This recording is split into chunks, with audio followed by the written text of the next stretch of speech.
Welcome back to my Psychology and Crime Reaction channel. My name is Huda London. I'd like to start by thanking all my subscribers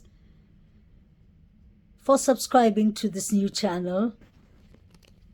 Huda London Mental Health and Crime channel has meant a lot to me. It still means a lot to me. And I'm working on that channel with YouTube. But I've decided to start this channel. I've had this channel for a while, but I haven't been focusing much on this channel. So I'm going to really start uploading all my stuff in this channel. Today, I'd like to talk about something very important that has bothered me a bit about this case. Actually, everything bothers me in this case because I really believe there are so many loopholes. I believe there's so many things that have been done quite unprofessionally in the beginning of this case. I'd love to talk about Xana, and I'll explain to you all why. I'll give you all my reaction after I play this clip. Hi, my name is Xana Kernodle. I'm a marketing major here at the University of Idaho, and I'm involved in a couple things down here, including Vandal Solutions. Last year I did Palouis Properties. I was an associate with them, and I basically just worked with Palouis Properties and did advertising for them, did sales events, etc. And this year I'm doing sales, so I'm a sales associate. So basically I just call people around Moscow, ask them if they're interested in our business, etc. But yeah, I'm a junior here, so it's really exciting. I love it at the University of Idaho, and I'm super excited to be in this marketing class because it's basically my major. And this is actually King Street, where I've lived the past 2 years, and I really like just hanging out with my friends all the time and being super involved in school events and everything else. So yeah, that's just a little bit about me, and I'm really excited to take on this course. I'd like you all to pay attention to the white pickup car behind Xana. I've heard a lot of rumors that Jack D, his white pickup car, is white and it has black lines. I find that interesting because that clearly shows that Jack D either visits this house or that Jack D could be just stalking around this house. Now that I've showed you all this clip, you all saw the white pickup car. I found that to be very, very interesting because Jack D owns a car like that. And he owns a white Hyundai Elantra, or it could belong to his parents. One of the cars was sold a week after the quadruples. I find that to be interesting because we all know that Jack D was on and off dating Kaylee. That brings to the part that there was rumors, speculation by law enforcement that Kaylee could have had a stalker.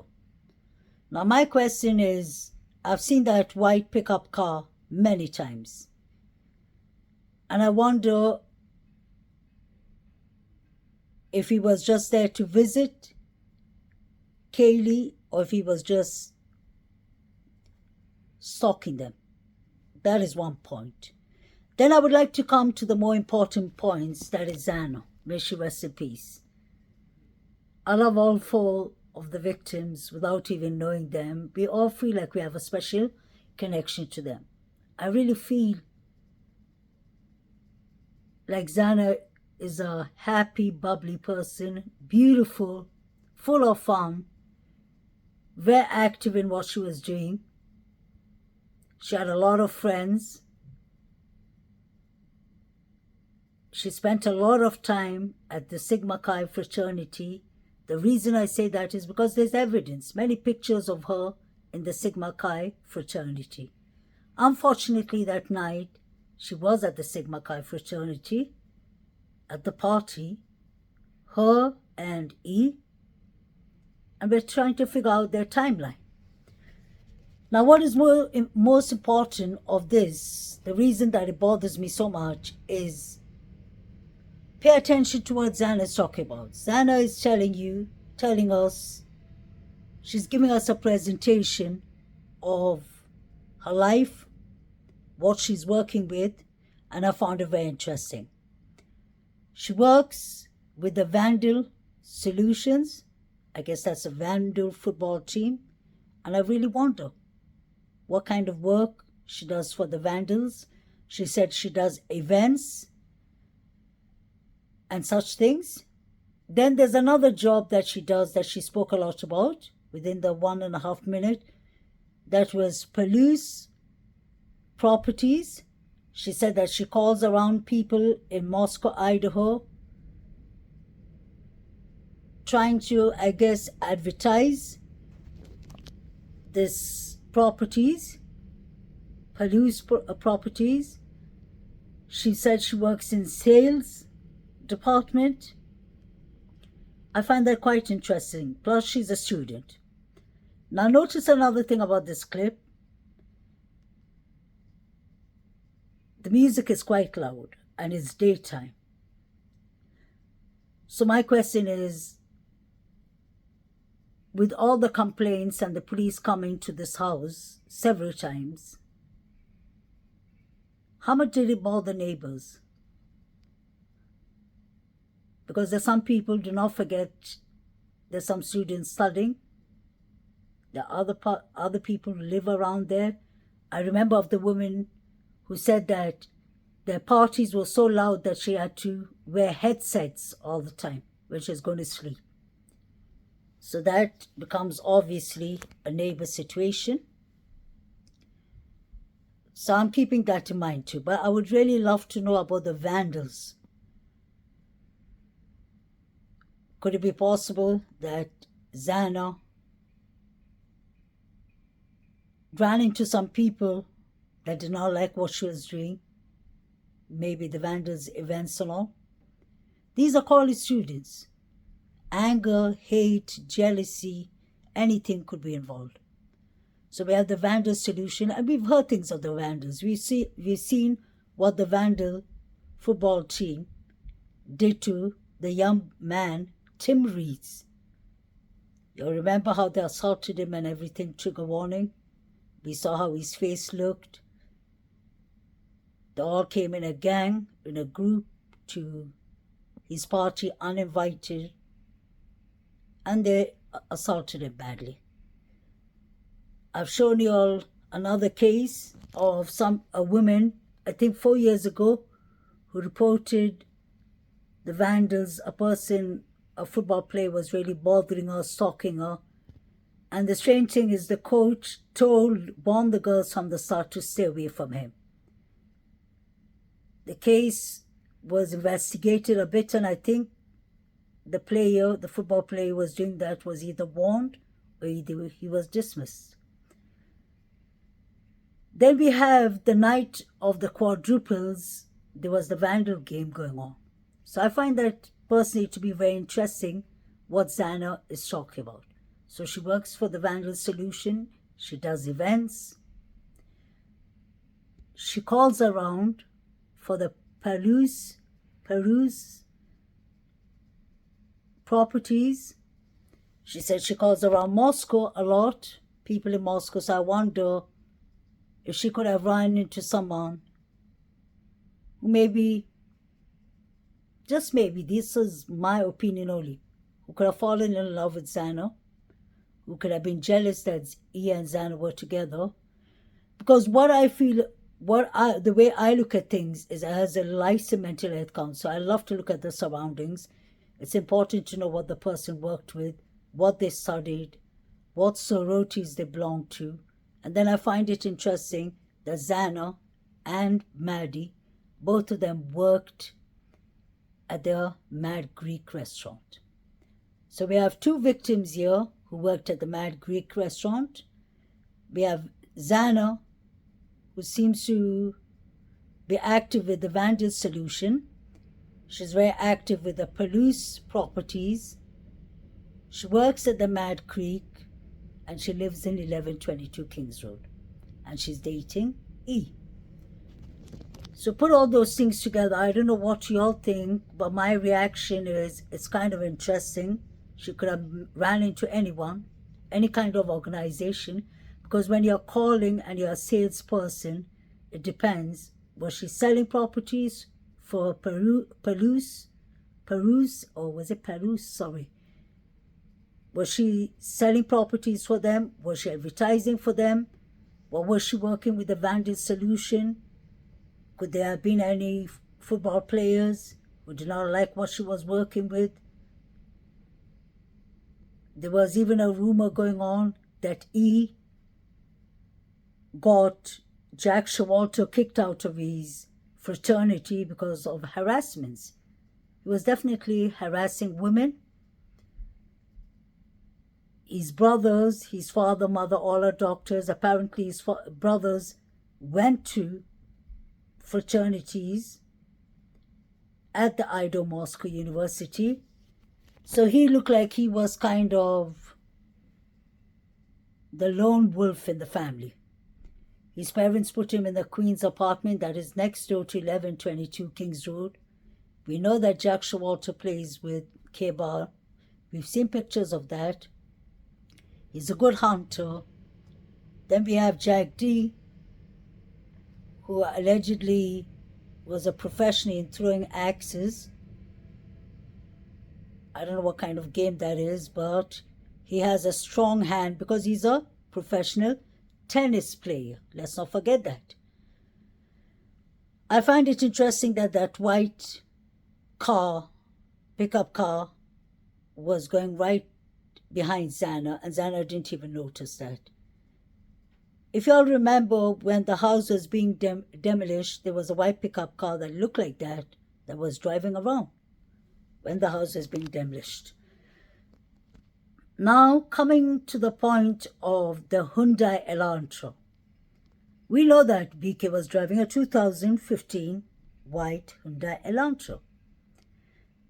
We don't know about his whereabouts. The FBI and Moscow police are trying to say that it was BK was driving around there. I'm very open-minded to anything. I've never said BK is innocent, and I've never said he's guilty. I'm 50-50 in this. Because if BK was completely innocent, he would have come out with a legit alibi immediately. Why would you want to be in prison if you're not involved? So there's something going on there. But this video, I really like to focus on what Xana was doing. So Xana was in the Vandal solution. She was doing events for them. Could one of the football players have got upset with her and E? Could they have said something to the coach or something? We know that there are some of these students that were using steroids, allegedly. We've heard a lot of rumors about that, and we know what steroids does.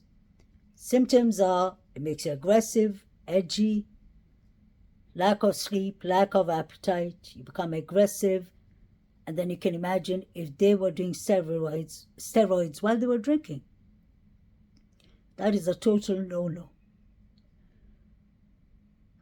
So it's really interesting what Xana was working with.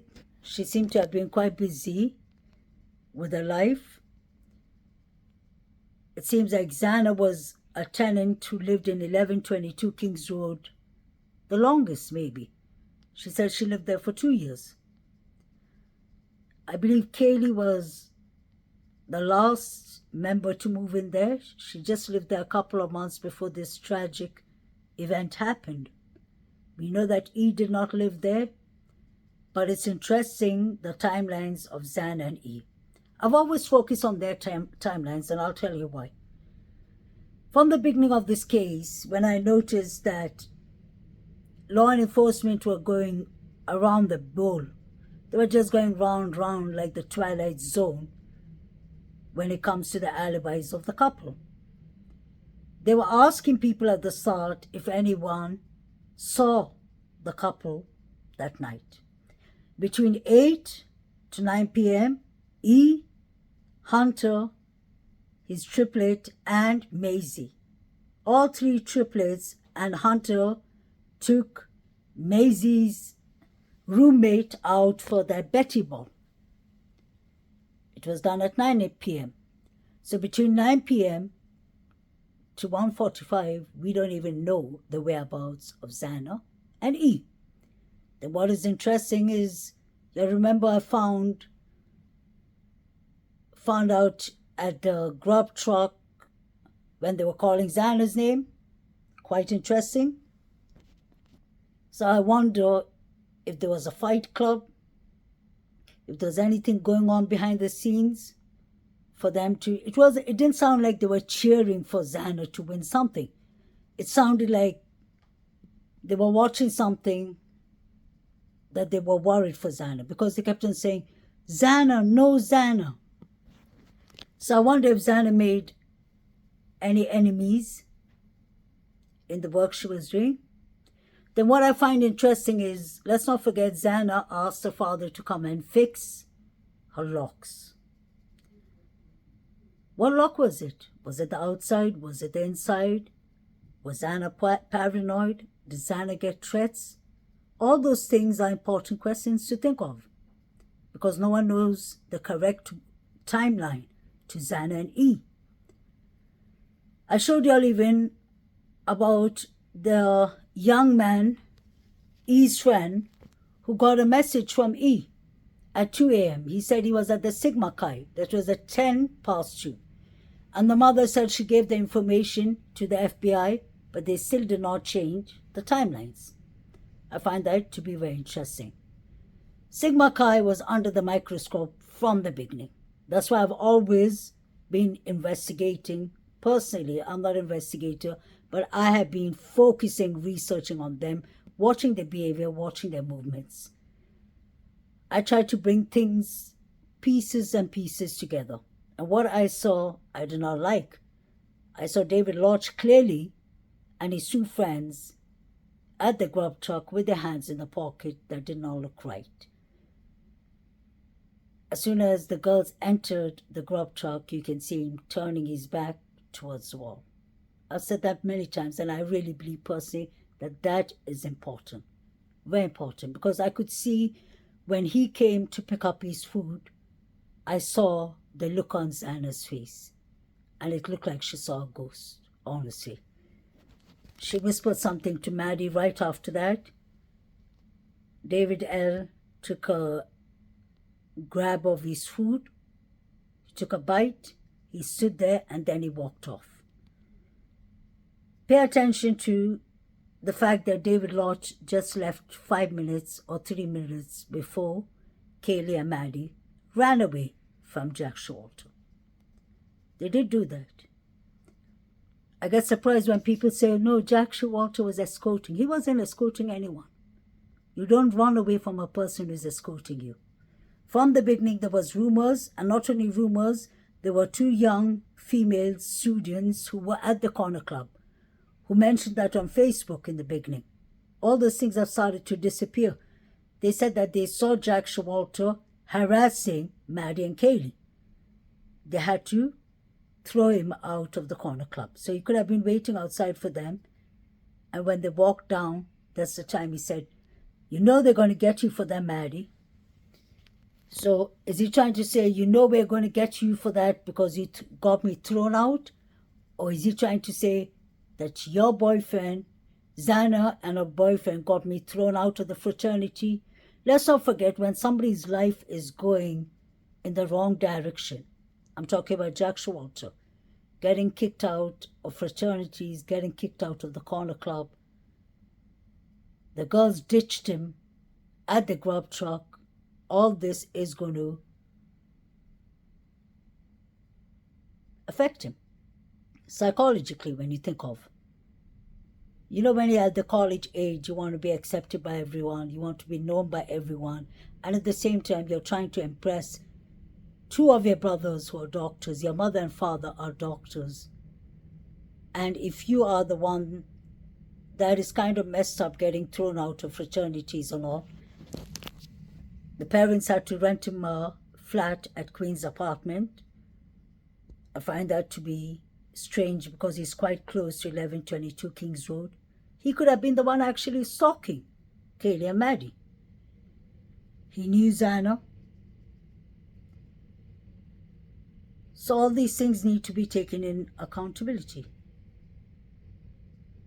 When you think about it, he's the only one that we know of that left, physically drove away around 2 a.m., if not a bit later, to his family's cabin in Boise, Idaho.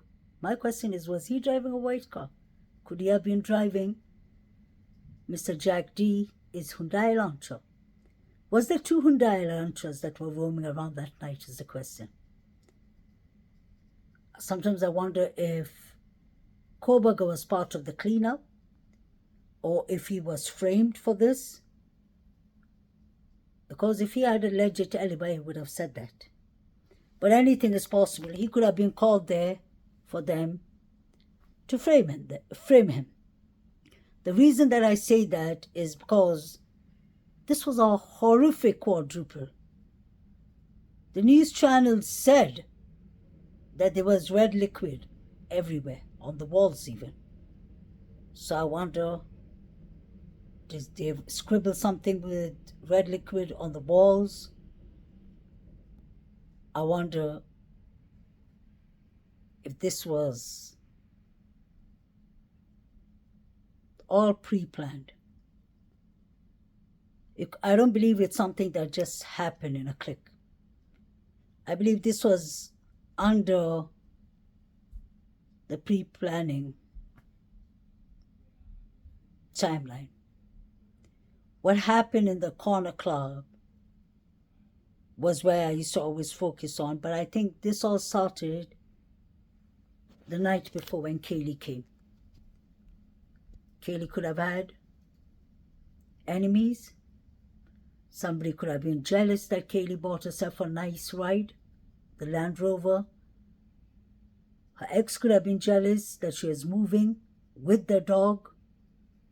And whoever did these crimes, I believe, I've always said that has something to do, knows Murphy the dog and did not want to hurt the dog.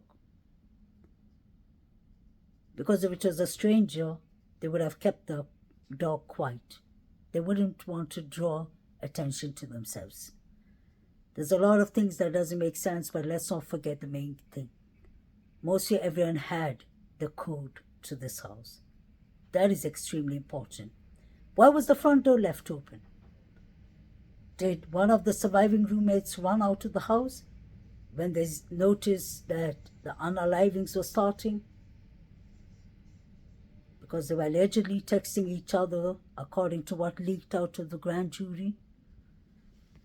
And we can see the court and what is going on with the detectives. The detective's explanation of the tower cell. He did not say most of the data. It seems like the job wasn't well done for them to have accused Brian Christopher Koberger. He's entitled to a fair trial.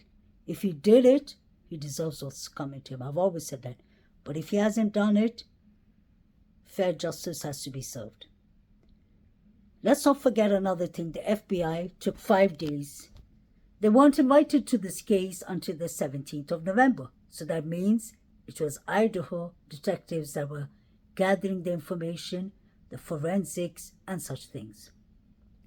I've noticed some channels were talking about that all 4 were cremated. I've always mentioned that. I find that to be strange too. It just proves that the injuries were so bad that maybe the parents had to cremate them. But let's not forget, I never forget always the beginning of a case. The coroner clearly said that all, trigger warning, their hands were bagged. So basically they put their hands in a bag so that they could get DNA, or if they need to go back to the case. Although all 4 of them are cremated, let's not forget the hands There was self-defense going on, especially with Xana. Kaylee's parents said with Kaylee too. I've always said this, and I still believe that Maddie, God rest her soul, was out of it. Because something happened in the Grub truck. Number 9 was clearly putting something in her mouth. Maybe he knew what was going to happen, so he thought of making it easier for Maddie. Or maybe they were scared that Maddie would yell, and they know that Maddie yells, so they must have kept her silent. Another thing that I really find interesting is that the chief, not Chief Fry, the colonel, senior colonel of Idaho, Kendrick Willis, 6 months before the Idaho quadruples, he got $1.5 million to fight serious heavy DURGs like fentanyl and such things. It was quite strange. 5 months after that, when the quadruples happened, he was there, he was giving his speech and all that. So I wonder if there could be any link to DRUGS. I hope we get more on this case, but the conclusion I would come to, the reason I'm making this clip is about Xana. Xana worked for the Vandals, solution. Xana worked, she did events for them. Xana worked in Palouis properties. I've started already researching a bit about them. They're in Moscow, Idaho. She said that she calls people. She's a salesperson. So Xana looked like she had a lot on her plate. And I'm sure she was a freshman then. Or a junior. Yeah, she said she was a junior.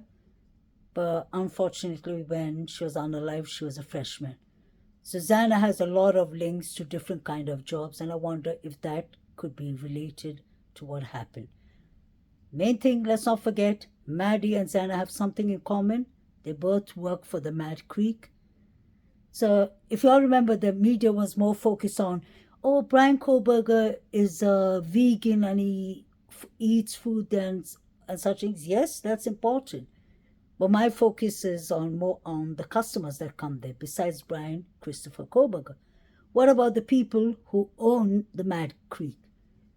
We heard that a woman called Jackie owned it, but no. Before Jackie, Maddie and Xana were working for some Greek people who own the Mad Creek, or who used to own the Mad Creek. There's been a lot of rumors about the Mad Creek, and they have one in Alaska too. So I wonder if something was going on there too. If Maddie and Kaylee had to be silenced. Xana had to be silent for something they knew. I believe this is more than crime of passion, because I always say Jack D, allegedly, in my opinion, David Lodge, David B, Jack Showalter, they all could be involved. But I think this is bigger. I think this is organization behind it. That's why there's so many gaps and so many loopholes in the trial. The court trial hasn't started yet. But I don't believe, I've always said, even if Brian Christopher Koberger did this, he didn't do it by himself. I'll be making further clips of this. Let me know what you'll think about it. Put down your comments. I really appreciate each and every one of my subscribers. And I know that we all are fond of these 4 victims. It's not only about spreading awareness. For me, it's more than that. That's why I've decided not to move on to any other case. Try and focus a lot about Idaho, Moscow, and find out what I can. Crime Circus made a clip, I think, which was interesting, about the guy with the long hair. I believe his name is Aiden. I've always said Aiden was up to no good.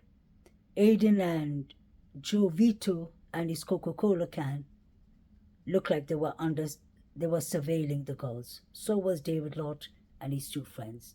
So was a couple of people more that I can count. We even had Dakota and his girlfriend, they're the neighbors. Dakota and Heather, allegedly, they're the right closest neighbors to 1122 Kings Road. You can see them sitting and waiting behind, and they come and pick up their food and they go. The reason I speak about them is I wonder how much did they actually hear? Because 4 people being unalived, I don't believe could have just been a silent thing. They must have heard it, and they don't want to interfere. Nobody wants to interfere because I personally believe this is an organization that is behind it, and nobody wants to interfere. Because if you interfere, you're next. They must have warned these students and said, y'all saw what we did to these 4. Y'all don't want to be part of it. But I find it interesting what Xana used to work for. I wonder if Xana and E came across some secrets that they weren't supposed to and said it out loud. And I wonder the same with Maddie and Kaylee. Because we have Jack Showalter clearly threatening, Maddie, you know they're going to get you for that. And then Kaylee says, Maddie, what did you tell Adam? I don't think I've heard people saying that Maddie must have told, what's his name, Jack D or Adam, that Kaylee's pregnant. I don't think so. This is bigger than that. I personally believe what WSU Kim said. I really believe her. A lot of what she said was the truth, and a lot she started, obviously,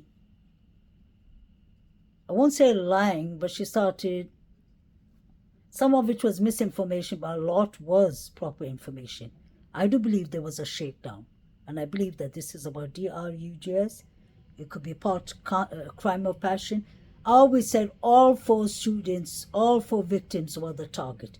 I don't believe in the fact that the suspect went upstairs, got done with Maddie and Kaylee, and on his way down, he saw E or Xana and he started attacking them. No. I believe people came to the 2nd floor and other people went to the 3rd floor. All 4 were the targets. That's what I believe. I believe Maddie and Kaylee had more to do with Jack D, maybe the Mad Creek. So did Xana. I think E and Xana had enemies from the Sigma Chi because their timeline is really a red flag. I hope we get justice for these students, for these victims. I don't understand. I never speak much about the parents, but I don't understand why Stacey Chapin would say, there's nothing to do, we have to move on. Yes, you have to move on. You have 2 other triplets. Yes, you have to move on. You can't be stuck in the fact that you lost your son. But wouldn't you want the proper and correct justice for your child? I would have wanted, God forbid, if it happened to any of us, I'm sure after the cremation, after the funerals, and after time when you heal, and you're watching everything on the news, and you can see the trial, the direction that it's going, I would have been really inquisitive, because I would have wanted justice for my son or my daughter. So I find it a bit strange that the Chapins have just moved on. Quite strange. Is it because they have 2 other triplets that they have to keep them out shut? But then yet again you see E's mother helping with the scholarship, which I think is good for the Sigma Chi's. But she said 2 a.m. is the hardest time for her. What happened at 2 a.m.? She did a private autopsy for her son, so she would have known. This is really a strange case. And you don't hear much about Maddie's mother. And I find that to be really strange too. I wonder if Maddie was one of the main targets. Maybe that's why the mother doesn't want to talk. Or is she just a quiet person? Or maybe she doesn't want to be judged by social media. I really respect all of them and I understand the parents. The G family have spoken a lot. Some people don't like that. I'm a bit confused about why they're giving out so much information and misinformation. I know the parents are not under gag order, but they're giving us bits and pieces here and there. How Kaylee was found was exactly what I showed y'all what Saeed was watching. That can't be a coincidence. These people were live streaming it, I believe. Anyway, let me know what y'all think. I'll end by these are my questions. Xana was working for the Vandal solution. She's doing events there. I wonder if she met organizations through the Vandals. Xana was working for the Mad Creek. I wonder if she and Maddie came across something that they shouldn't have. And there to be silence.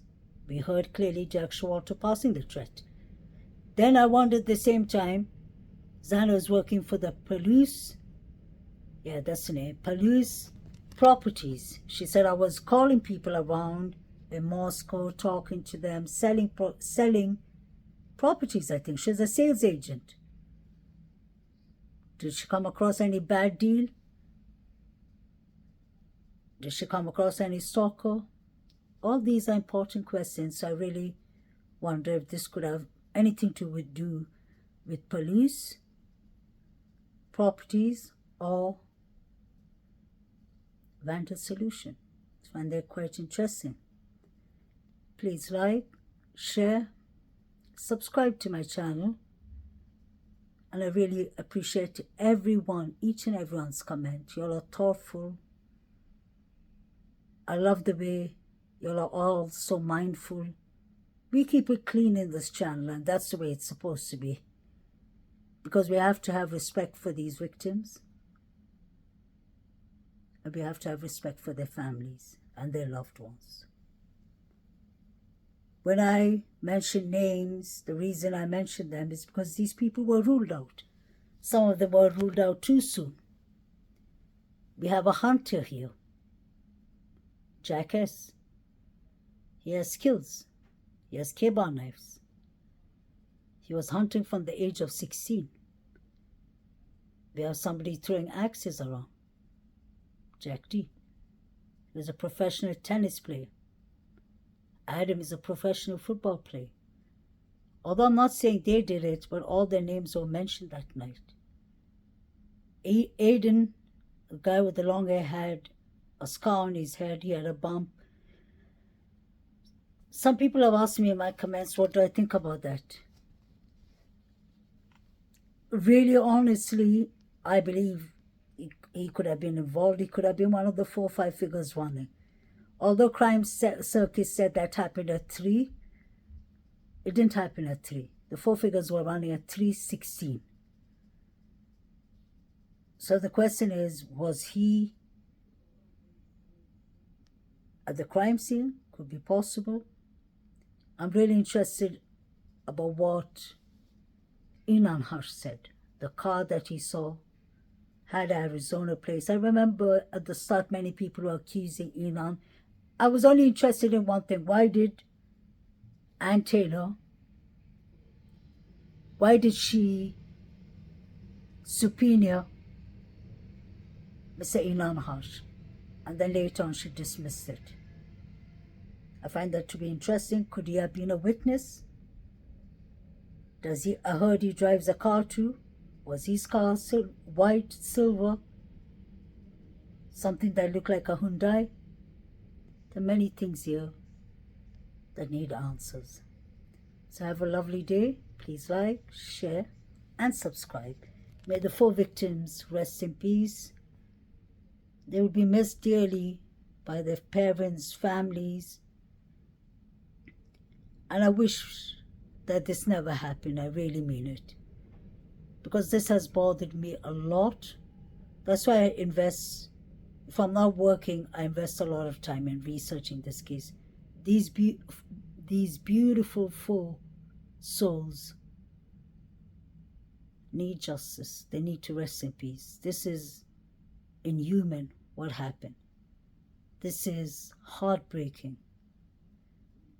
And whoever did this, if it's BK, then he should be judged and locked away for life. But what bothers me is I don't think it was only BK. I think there are more victims, more suspects, and they're roaming around. And that is really bothering me, because that could put other students or other people's life in danger.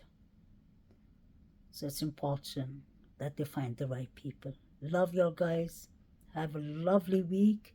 Stay blessed. Look after your mental health. Look after your physical health. And be nice to each other. Take care.